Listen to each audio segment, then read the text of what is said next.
Estimate the amount of energy release in the nuclear reaction.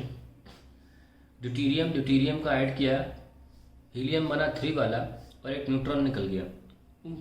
Energy release कैसे निकालते हैं nuclear equations में? Energy निकालते हैं जितना भी मास का चेंजेस आएगा। हम लोग सोचते हैं ना मास कंजर्व होता है, नहीं होता। मास एनर्जी एक सिंगल वर्ड है, वो कंजर्व होता है। तो जो भी हमारा मास डिफेक्ट आएगा, मास डिफेक्ट मतलब जो कि मास में कमी आएगी, वो मल्टीप्लाई बाय c², इससे निकलता है। तो अब डिफेक्ट कैसे निकालेंगे हम? हमेशा ध्यान रखना मास डिफेक्ट, क्योंकि यहाँ मास ज़्यादा है, यहाँ कम है, इसलिए यहाँ पर एनर्जी रिलीज होती है। ठीक है, इसलिए यहाँ पे एनर्जी रिलीज होती है। तो mass of reactant minus mass of product.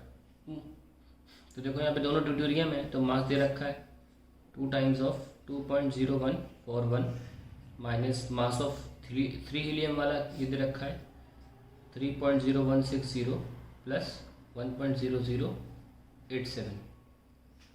ये न्यूट्रॉन का मास है। ओके, हमें बस ये निकालना ज़रूरी है कितना है ये 4.0282 minus 0n77 6n8 14 2n02 0n00 3n1 4, ये आ गया।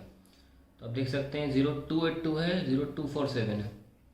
सब्ट्रैक्ट करिए, 2 में से 7 जाएगा नहीं, 7 12 में 7 जाएगा, 5 बचेगा, 7 में 4 से 3 बचेगा, 2 में से 0 0 0.0। ये आपका किन यूनिट्स में था? यू में। यू मतलब होता है एटॉमिक मास यूनिट, मैंने लिखा है यहाँ पे। एटॉमिक मास यूनिट को यू से भी दिखाते हैं, सबको पता हो, केमिस्ट्री में बहुत यूज होता है ना ये। So we have got this, we can also write for the sake of simplicity 10⁻⁵ u. Now अब पहले चीज़ दिखाता हूँ आपको। अगर आपके पास 1 यू है, 1 एटॉमिक मास यूनिट, उसको अगर c² से मल्टीप्लाई किया जाए तो पता होना चाहिए 1 एटॉमिक मास यूनिट होता कितना है। 1.67 10⁻⁻27, ये सब दिया रहता है, देखो दिया हुआ है, इंटू c²।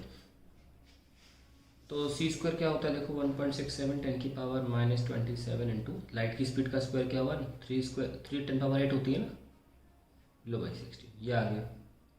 अब इसे गुणा करेंगे, कुछ वैल्यू आएगी 10⁻⁻11। अब ये जूल में आएगी, है ना। तो हमको पता है कि जूल से इलेक्ट्रॉन वोल्ट में कैसे आते हैं। 1 इलेक्ट्रॉन वोल्ट कितना होता है? 1.6 10⁻⁻19 जूल। सो 1 जूल कितना हुआ? 1/1.6 10⁻⁻19 इलेक्ट्रॉन वोल्ट। तो ये चेंजेस होते हैं। अब ये इतने कम होते हैं, ऐसे ये इतनी कम एनर्जी है कि इतनी कम एनर्जी को लिखने का मतलब नहीं बनता। हम इलेक्ट्रॉन वोल्ट वैल्यूज़ यूज़ करते हैं न्यूक्लियर रिएक्शंस में, अक्सर इलेक्ट्रॉन वोल्ट की वैल्यू यूज़ करते हैं ना। देखो जैसे कि मैंने निकाला है कि 1 जूल कितना आया, 1/1.6 10⁻⁻19 इलेक्ट्रॉन वोल्ट, है ना। तो इसको सॉल्व करेंगे तो आएगा 6.25। बड़ा फेमस नंबर होता है 1/, चार्ज की यूनिट, चार्ज की value 10⁻18 electron volt, that is 1 joule. And 18 में से हम 6 निकाल लेते हैं, 6.25 10⁻12 बचेगा। इसको हम लिख लेंगे मेगा या मिलियन इलेक्ट्रॉन वोल्ट। मेगा भी बोलते हैं, मेगा 10⁻6 होता है, या मिलियन। तो that is the changes of how you choose the changes in 1 joule. तो 1 जूल को हमने मेगा इलेक्ट्रॉन वोल्ट लिख लिया। ठीक है, अब मैं दिखाता हूँ आपको। क्वेश्चन डायरेक्टली कर सकते हैं, लेकिन ये सब चीज़ें पता होनी चाहिए, इसलिए मैं सब बता भी रहा हूँ। अब 1 जूल तो इतना आ गया 6.25 10⁻12 mega electron volt, that is 1 joule is equals to. तो अभी हमें देखना है कि ये कितना है। तो energy associated with 1 you, 1 you से कितनी एनर्जी एसोसिएटेड थी? कुछ निकला था, सॉल्व जगह नहीं थी, मैंने किया नहीं, मैं करूँगा। 10⁻⁻11 जूल थी ना। तो आई सॉल्व करते हैं, 1.67 इंटू 9 को सॉल्व करते हैं। 1.67 इंटू 1.67 इंटू 9 इंटू 10⁻⁻11 जूल, ये आया था ना। तो पहले सॉल्व कर लेते हैं, कितना आ रहा है 167 इंटू 9 63 54 9 10 9 6 15 1503 आया, यानी कि 15.03 10 की पावर -11, और 1 जूल की जगह हम इलेक्ट्रॉन मेगा इलेक्ट्रॉन वोल्ट में निकाल सकते हैं 6.25 10 पावर 12। कर लिया। अब ज़रा सॉल्व करो इसको, कितना आ रहा है। 15 6 90, और 25 से करोगे तो 90 में कुछ और जोड़ दो। 0.25 का मतलब होता है 1/4।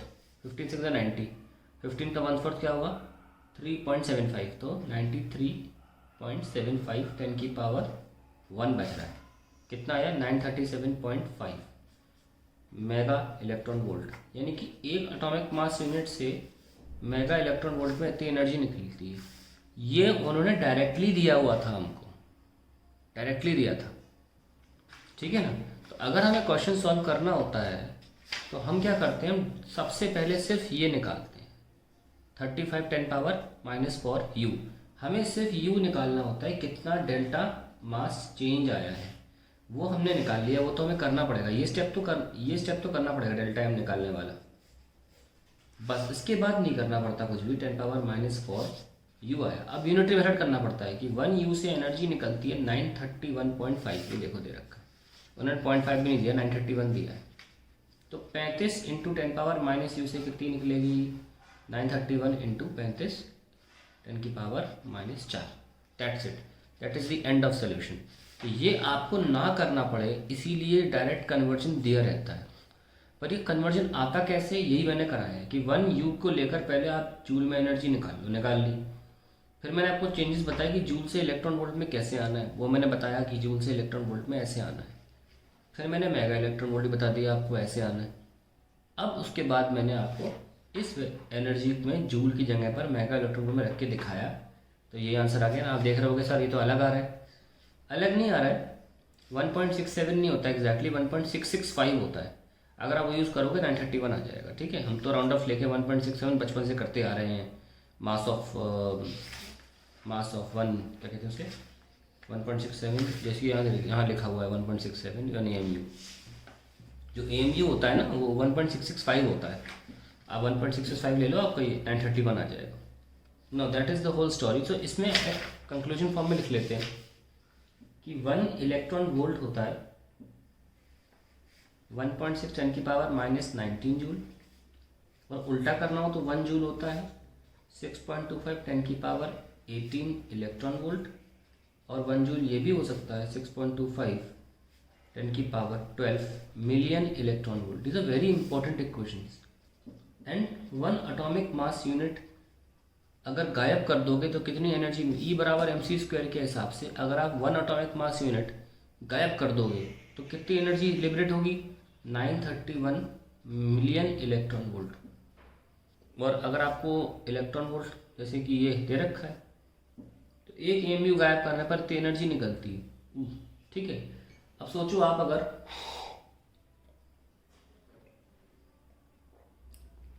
आप 1 किलो गायब कर दो तो कितनी एनर्जी निकलेगी। 1 किलो चीज़ अगर गायब कर दो E बराबर mc² के अकॉर्डिंग तो कितनी एनर्जी निकलेगी, ये निकाल के दिखाऊँ आपको। देखो 1.67 10 की पावर -27 होता है AMU kg में। कितनी निकल रही 931 मिलियन का मतलब 10 पावर 6, और इलेक्ट्रॉन वोल्ट का मतलब 1.6 10 की पावर -19, ठीक है। तो 1 kg का करोगे तो नीचे चला जाएगा ना 931 10 की पावर 6 इंटू 1.6 10 की पावर -19 अपॉन 1.67 10 की पावर -27। अब हल्का सा एक आइडिया हम निकालना चाहते हैं कितनी एनर्जी है। ये सब जूल में आएगा कि मैं जूल में कन्वर्ट कर लिया, आपको जूल में क्लियर होती हैं चीज़ें। बचपन से जूल कर रहे हो, इलेक्ट्रॉन में क्लियर नहीं होगी कि कितनी मैसिव एनर्जी है। इसको 1 मान लेते हैं, ठीक है, फॉर द टाइम बीइंग। हमें सिर्फ आइडिया चाहिए। ये कितना +27, तो कितनी एनर्जी आई 931, और ये कितना जाएगा 8 और 6 14। आप देख रहे हो जूल कितना भयानक है।